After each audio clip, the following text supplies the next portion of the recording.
দর্শক, জাতীয় ঐক্যমত্য কমিশনের সাথে রাজনৈতিক দলগুলোর দ্বিতীয় পর্যায়ের আলোচনা শুরু হবার কথা। এ বিষয়ে জানাতে রাজধানীর ফরেন সার্ভিস একাডেমি থেকে যুক্ত হচ্ছেন আমাদের সহকর্মী মহসিন কবির। মহসিন, আজকে আসলে আলোচনায় কি কি বিষয় নিয়ে আলোচনা হতে পারে বা কখন নাগাদ আলোচনা শুরু হবে কিছু জানতে পেরেছেন কিনা, সেখান থেকে বিস্তারিত আমাদেরকে জানাবেন।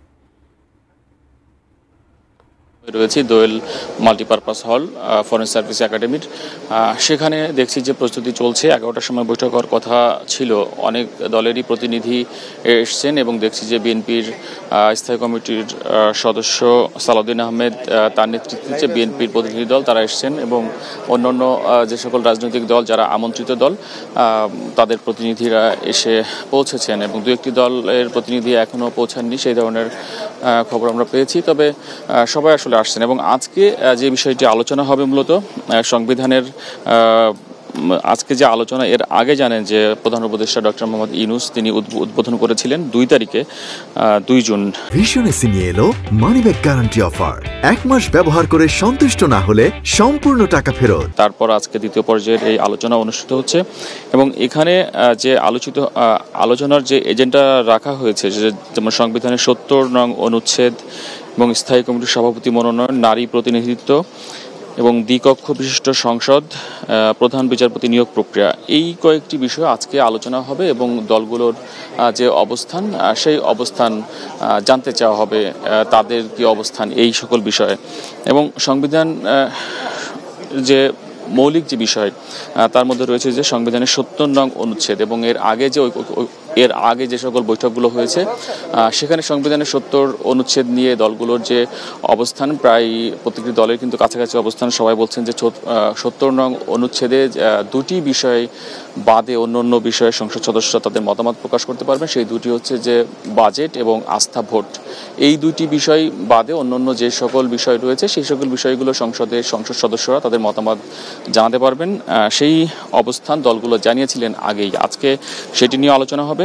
স্থায়ী কমিটির মনোনয়ন ঐক্যমত্য কমিশনের পক্ষ থেকে যে প্রস্তাব করা হয়েছে যে বিরোধী দলের পক্ষ থেকে, এটি বিএনপি সহ অন্যান্য যে সকল বড় দল তারা বলছে যে যদি এটি হয় তাহলে সরকার চালানো কঠিন হবে। সেই ক্ষেত্রে তাদের মতবিরোধ রয়েছে, সেটি নিয়ে আজকে আলোচনা হবে। আরেকটি বিষয় নারী প্রতিনিধিত্ব ঐক্যমত্য কমিশনের প্রস্তাব রয়েছে যে 100টি নারী আসন সংরক্ষিত থাকবে এবং সেটি সরাসরি ভোটে হবে নাকি ঘূর্ণায়ন পদ্ধতিতে, নাকি সংরক্ষিত যেভাবে হয় আর কি, যে দলগুলো মনোনয়ন দেয়, সেই বিষয় নিয়ে, পদ্ধতিগত বিষয় নিয়ে আলোচনা হবে এবং দলগুলো তাদের অবস্থান আজকে স্পষ্ট করবেন।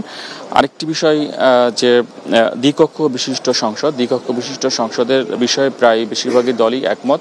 তবে কিভাবে হবে এটা এবং উচ্চকক্ষ নিম্নকক্ষ সেখানকার প্রতিনিধিরা কিভাবে নির্বাচিত হবে সেটি নিয়ে পদ্ধতিগতভাবে মতবিরোধ রয়েছে দলগুলোর মধ্যে, সেটি নিয়েও আজকে আলোচনা হবে। এবং প্রধান বিচারপতি নিয়োগ প্রক্রিয়া সহ সাংবিধানিক যে সকল নিয়োগ প্রক্রিয়া, ঐক্যমত্য কমিশনের পক্ষ থেকে প্রস্তাব করা হয়েছে যে এনসিসি গঠন, অর্থাৎ সাংবিধানিক যে কাউন্সিল, সেটি করার প্রস্তাব রয়েছে। তবে জামাত, বিএনপি, এনসিপি তাদের পক্ষ থেকে আলাদা আলাদা করে প্রস্তাব রয়েছে এবং এনসিসির বিষয়ে শুধুমাত্র জাতীয় নাগরিক পার্টি তাদের মত রয়েছে এবং জামাতেরও মত রয়েছে, তবে তারা একটু দ্বিমত করেছে, আংশিক মত রয়েছে এবং বিএনপি এটাতে এখনো পর্যন্ত মত দেয়নি। তো এই সকল বিষয় নিয়ে মূলত আজকে আলোচনা হবে, অর্থাৎ সুনির্দিষ্ট এজেন্ডা নিয়েই আজকের এই ঐক্যমত্য কমিশনের এখানে আলোচনা হবে। তারপর ধারাবাহিকভাবে 18 এবং 19 জুন 3 দিন আলোচনা হবে একেবারে টু দ্য পয়েন্ট। সেই আলোচনা করার পরে যেহেতু জুলাই জাতীয় সনদ প্রস্তুত করার কথা, সেই বিষয়ের দিকে এগিয়ে যাবে ঐক্যমত্য কমিশন। তো আজকে কিছুক্ষণের মধ্যেই বৈঠক শুরু হবে, আমরা নিশ্চয়ই তখন আপনাদের সঙ্গে আবারও যুক্ত হতে পারবো।